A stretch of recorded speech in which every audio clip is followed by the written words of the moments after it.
కవితను నేను డిమాండ్ చేస్తా ఉన్నాను. డిప్టేషన్లకు బదిలీలకు లెటర్లు ఇచ్చి ఎంత సంపాదించినవో కవిత చెప్పాల్సిన అవసరం ఉంది. నీ చిట్టా మొత్తం సింగరేణిలో ఎవరిని అడిగినా కూడా ఈరోజు చెప్తారనే విషయాన్ని కూడా తెలియజేస్తా ఉన్నాను. మరి అడిషనల్ అడ్వకేట్ జనరల్గా రజనీకాంత్ని నియమిస్తే నీకెందుకు భయం అని చెప్పి అడుగుతా ఉన్నాను. తెలంగాణ హైకోర్టు అడ్వకేట్గా మరి ఆయన అసోసియేషన్కు ప్రధాన కార్యదర్శి. హైకోర్టులో 2200 కేసులు పార్టీ తరఫున, కాంగ్రెస్ పార్టీ తరఫున మరి ఆయన వాదించినటువంటి వ్యక్తి. తెలంగాణకు వ్యతిరేకంగా ఆయన ఎక్కడ కూడా చేసింది లేదు, తప్పుడు నిర్ణయాలు కూడా తీసుకున్నది లేదు అని చెప్పి చెప్తా ఉన్నాను. మరి తెలంగాణ కోసం, తెలంగాణ న్యాయం కోసం కొట్లాడిన న్యాయవాదిగా ఈరోజు రజనీకాంత్ రెడ్డి గారిని కాంగ్రెస్ పార్టీ మరి నియమించిందని చెప్పి తెలియజేసుకుంటూ, ఇక ముందైనా కూడా కవిత గారికి ఒకటే చెప్తా ఉన్నాను. అమ్మ, మీరు ప్రెస్ మీట్ పెట్టే ముందు, ఏదైనా మాట్లాడే ముందు గత 9.5 సంవత్సరాల మీ పరిపాలన ఒకసారి తిరిగి చూసుకోండి.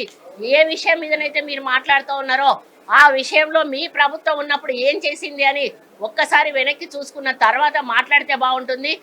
టిఆర్ఎస్ ఎమ్మెల్సీ కల్వకుంట్ల కవిత గారు నిజంగా అసలు ఆమె ఎందుకు ప్రెస్ మీట్లు పెడుతుందో, ఎందుకు మాట్లాడుతుందో నాకైతే అర్థం కావట్లేదు.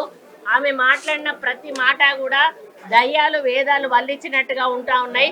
9.5 సంవత్సరాల వాళ్ళ కాలంలో తెలంగాణ కొట్లాడి తెచ్చుకున్న తెలంగాణ వాళ్ళ చేతిలో పెడితే తెలంగాణకు న్యాయం చేయలేదు, తెలంగాణ యువతకు న్యాయం చేయలేదు, ఎక్కడ అభివృద్ధి లేదు, నీళ్లు కానీ నిధులు కానీ నియామకాల విషయంలో పూర్తిగా నిర్లక్ష్యం చేసి యువత భవిష్యత్తును ప్రశ్నార్థకంగా చేసి తెలంగాణ అభివృద్ధిని మరి ఎక్కడ వేసిన గొంగలి అక్కడే ఉన్నట్లుగా చేసి ఒక 2 నెలలు కూడా మా ప్రభుత్వం వచ్చి కాకముందే ఈరోజు ప్రభుత్వంపై 10 సంవత్సరాలు పరిపాలించిన వాళ్ళు మాట్లాడడం అనేది హాస్యాస్పదంగా ఉందని ఈ సందర్భంగా నేను కవిత గారికి చెప్తా ఉన్నాను.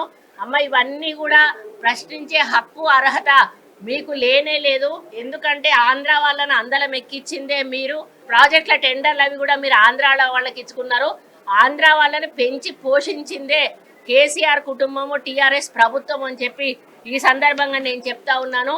మహేందర్ రెడ్డి గారు చేరి 2 వారాలు కూడా కాలేదు, అప్పుడే ఆయన మీద ఆరోపణలు అనేటువంటి మాట మాట్లాడడం కూడా హాస్యాస్పదంగా ఉంది.